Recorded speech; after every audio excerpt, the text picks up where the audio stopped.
Clip number 248۔ اس clip میں آپ قرآن پاک کی سورہ مائدہ کی آیت نمبر 46 سے لے کر 48 تک کی تلاوت، ترجمہ اور تفسیر قرآن صراط الجنان سماعت فرمائیں گے۔ بسم اللہ الرحمن الرحیم۔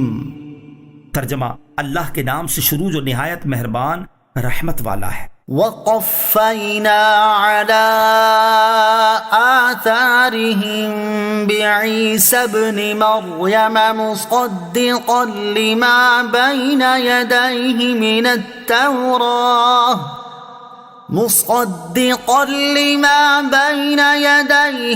التوراة وآتیناہ الانجیل فیہ ہدى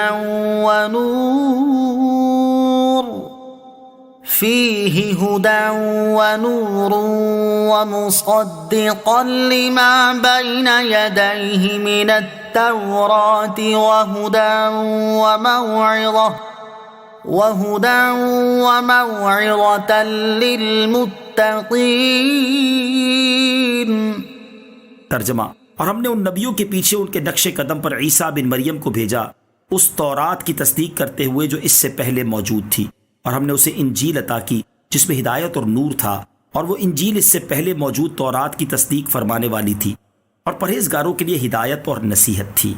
وَقَفَّيْنَا عَلَىٰ آثَارِهِمْ، اور ہم نے ان نبیوں کے پیچھے ان کے نقش قدم پر بھیجا۔ توریت کے احکام بیان کرنے کے بعد انجیل کے احکام کا ذکر شروع ہوا اور بتایا گیا کہ حضرت عیسیٰ علیہ السلام توریت کی تصدیق فرمانے والے تھے کہ تورات اللہ عز و جل کی نازل کردہ کتاب ہے، اور توریت کے منسوخ ہونے سے پہلے اس پر عمل واجب تھا۔ حضرت عیسیٰ علیہ السلام کی شریعت میں توریت کے بعض احکام منسوخ کر دیے گئے۔ اس کے بعد انجیل کی شان بیان فرمائی گئی کہ اس میں ہدایت اور نور تھا اور ہدایت اور نصیحت تھی۔ پہلی جگہ ہدایت سے مراد دلالت و جہالت سے بچانے کے لیے رہنمائی کرنا ہے، اور دوسری جگہ ہدایت سے سید الانبیاء حبیب کبریا صلی اللہ تعالیٰ علیہ وسلم کی تشریف آوری کی بشارت مراد ہے، جو حضور علیہ السلام کی نبوت کی طرف لوگوں کی رہنمائی کا سبب ہے۔ وَلْيَحْكُمْ أَهْلُ الْإِنجِيلِ بِمَا أَنزَلَ اللَّهُ فِيهِ وَمَن لَّمْ يَحْكُم بِمَا أَنزَلَ اللَّهُ فَأُولَئِكَ هُمُ الْفَاسِقُونَ۔ ترجمہ، اور انجیل والوں کو بھی اسی کے مطابق حکم کرنا چاہیے جو اللہ نے اس میں نازل فرمایا ہے، اور جو اس کے مطابق فیصلہ نہ کرے جو اللہ نے نازل کیا تو وہی لوگ نافرمان ہیں۔ وَلْيَحْكُمْ أَهْلُ الْإِنجِيلِ، اور انجیل والوں کو حکم کرنا چاہیے۔ اس آیت کا معنی یہ ہے کہ انجیل والوں کو بھی اسی کے مطابق حکم کرنا چاہیے جو اللہ عز و جل نے انجیل میں نازل فرمایا ہے، یعنی سید الانبیاء صلی اللہ تعالیٰ علیہ وسلم پر ایمان لانا چاہیے، اور آپ علیہ السلام کی نبوت کی تصدیق کرنی چاہیے کیونکہ انجیل میں اسی کا حکم دیا گیا ہے۔ دوسرا معنی یہ ہے کہ جب ہم نے عیسائیوں کو انجیل عطا کی اس وقت ان کو یہ حکم دیا تھا کہ وہ ان احکام پر عمل کریں جو انجیل میں مذکور ہیں۔ وَأَنزَلْنَا إِلَيْكَ الْكِتَابَ بِالْحَقِّ مُصَدِّقًا لِمَا بَيْنَ يَدَيْهِ مِنَ الْكِتَابِ وَمُهَيْمِنًا عَلَيْهِ فَاحْكُم بَيْنَهُم بِمَا أَنزَلَ اللَّهُ وَلَا تَتَّبِعْ أَهْوَاءَهُمْ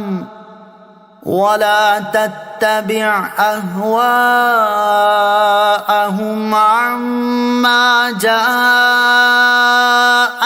مِنَ الْحَقِّ لِكُلٍّ جَعَلْنَا مِنكُمْ شِرْعَةً وَمِنْهَاجًا وَلَوْ شَاءَ اللَّهُ لَجَعَلَكُمْ أُمَّةً وَاحِدَةً وَلَكِنْ لِيَبْلُوَكُمْ فِيمَا آتَاكُمْ فَاسْتَبِقُوا الْخَيْرَاتِ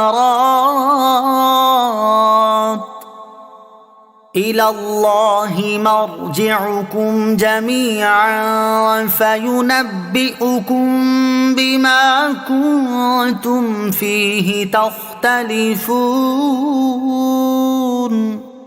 ترجمہ، اور اے حبیب ہم نے تمہاری طرف سچی کتاب اتاری جو پہلی کتابوں کی تصدیق فرمانے والی اور ان پر نگہبان ہے، تو ان اہل کتاب میں اللہ کے نازل کردہ حکم کے مطابق فیصلہ کرو، اور اے سننے والے اپنے پاس آیا ہوا حق چھوڑ کر ان کی خواہشوں کی پیروی نہ کرنا۔ ہم نے تم سب کے لیے ایک ایک شریعت اور راستہ بنایا ہے، اور اگر اللہ چاہتا تو تم سب کو ایک ہی امت بنا دیتا، مگر اس نے ایسا نہیں کیا، تاکہ جو شریعتیں اس نے تمہیں دی ہیں ان میں تمہیں آزمائے۔ تو نیکیوں کی طرف دوسروں سے آگے بڑھ جاؤ، تم سب کو اللہ ہی کی طرف لوٹنا ہے تو وہ تمہیں بتا دے گا وہ بات جس میں تم جھگڑتے تھے۔ وَأَنزَلْنَا إِلَيْكَ الْكِتَابَ، اور ہم نے آپ کی طرف کتاب نازل فرمائی۔ تورات و انجیل کا تذکرہ کرنے کے بعد اب قرآن عظیم کا تذکرہ ہو رہا ہے۔ چنانچہ ارشاد فرمایا کہ اے حبیب صلی اللہ تعالیٰ علیہ وآلہ وسلم، ہم نے تمہاری طرف سچی کتاب اتاری جو سابقہ انبیاء علیہ الصلوۃ والسلام پر نازل ہونے والی کتابوں کی تصدیق کرتی ہے اور ان پر نگہبان ہے۔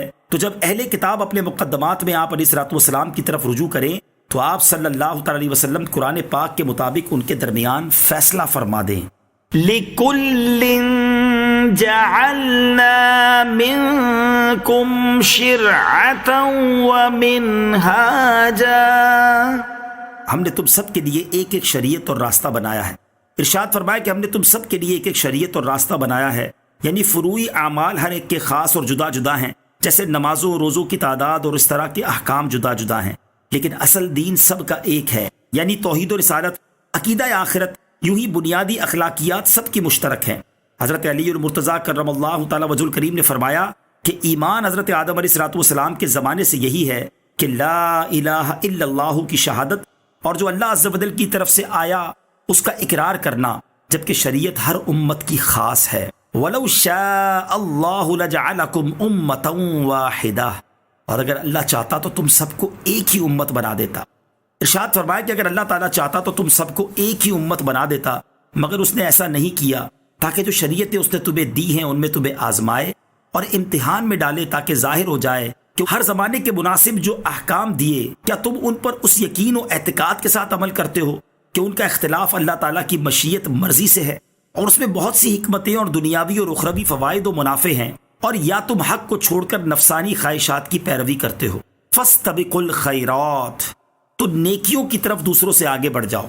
قرآن پاک کا حکیمانہ طریقہ یہ ہے کہ جن معاملات سے انسان کی دنیا و آخرت کا کوئی قابل قبول فائدہ متعلق نہیں ہے ان میں بحث و مقابلہ کرنے کی بجائے انہیں رضائے الہی اور بھلائی کے کاموں میں مقابلہ کرنے کی دعوت دیتا ہے۔